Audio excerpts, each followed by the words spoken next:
And speaking of which, yes, the sequel, Super Contra, which on the NES is Super C, also outdoes the arcade counterpart, but only a 10 live code unfortunately in the United States version, but it's still just as fun as ever despite its incredible difficulty over the predecessor.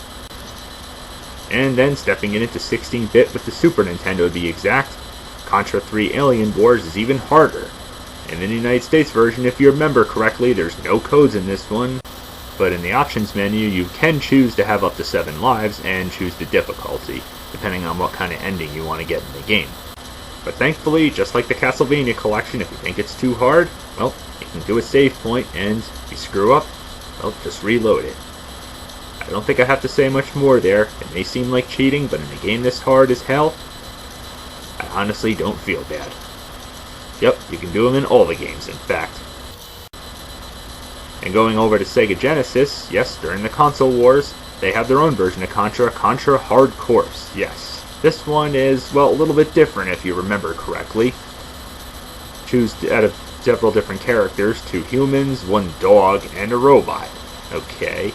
This was still a pretty fun game, but in my opinion, I think it's even harder, because you get less lives than Contra 3. Yeah, you can only get a limit of 3 of them. But thankfully there's none of those annoying overhead stages. Ugh, talk about disorienting.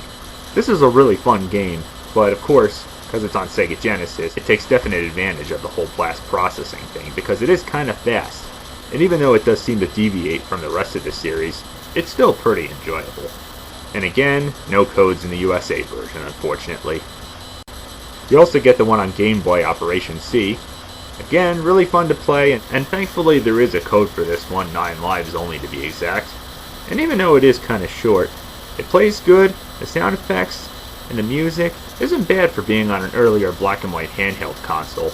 So, I'll give it the benefit of the doubt right there.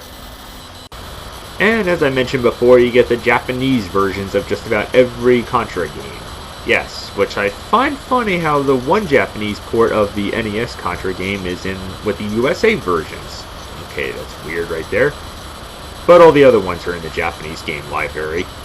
As well as Probotector. Okay, in case you don't know about Probotector, here's a little backstory, and that is, of course, that Contra, released in most parts of the world except for parts of Europe, which in Germany specifically, they didn't accept it because I guess they felt that people with guns taking out aliens was too violent, so they decided to replace the people with robots. And that's what they did with the first Contra game, which surprisingly is not in this library. No, this is not the Probotector from NES in Europe. No, this is basically Europe's version of Contra Hard Course, which for some reason shares the same exact title. I ain't got much to say there, and I find it funny how both the USA and Japanese version, one of the characters is a robot. In this version, every character is a robot. Other than that, pretty much plays the same exact way. Then there's Super Probotector Alien Rebels, which is basically their version of Contra 3. Again, all the people are replaced with robots. And again, plays exactly the same way as Contra 3. No codes on these versions as well, unfortunately. But the Japanese versions, on the other hand, play a little bit differently. Yeah, the Japanese arcade versions play pretty much exactly the same as the US arcade versions do. As for the first Contra game, yeah, you get the 30 live code, just like the USA version, as well as still image cutscenes. Okay, that's something different there. Kinda almost reminds me of Ghosts and Goblins. You know, when you get that map telling you how much lies ahead. And this comes up every time you beat a level. Now their version of Super C, which obviously the Japanese version is on Famicom, thankfully this version actually has a 30 live code. Difficulty's the same, but hey, a 30 live code is a pretty nice feature, wouldn't you say, in a game this hard as hell? I would say so. Same goes with Contra 3. Can't complain there with the 30 live code, especially how hard as hell this game is. I mean, Christ, this game is a real hard mother of a game. And not to mention, you also get a level select code, but doing these codes is a little tricky, I'm not gonna lie. So, if you can master them, good for you. The same goes with their version of Contra Hard Course. You get a 70 live code in this. Hell yeah, now we're talking.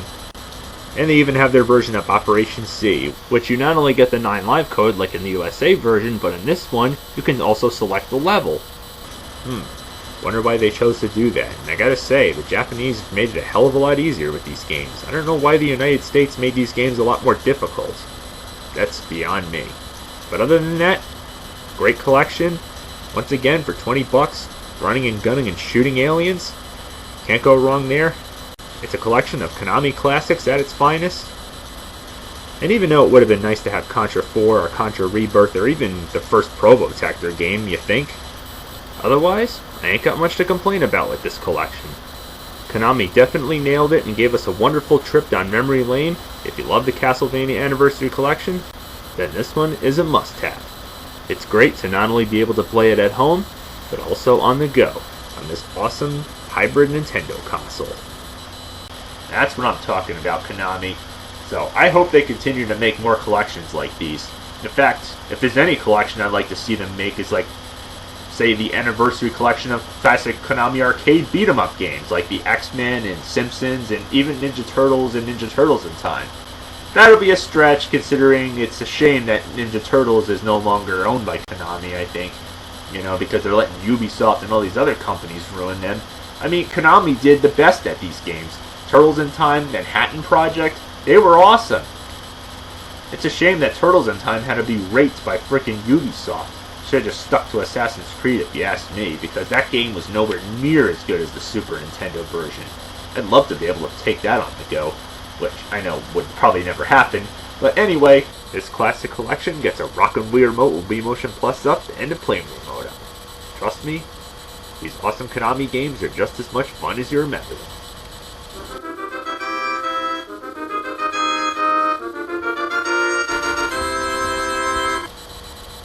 So, until next time, happy gaming.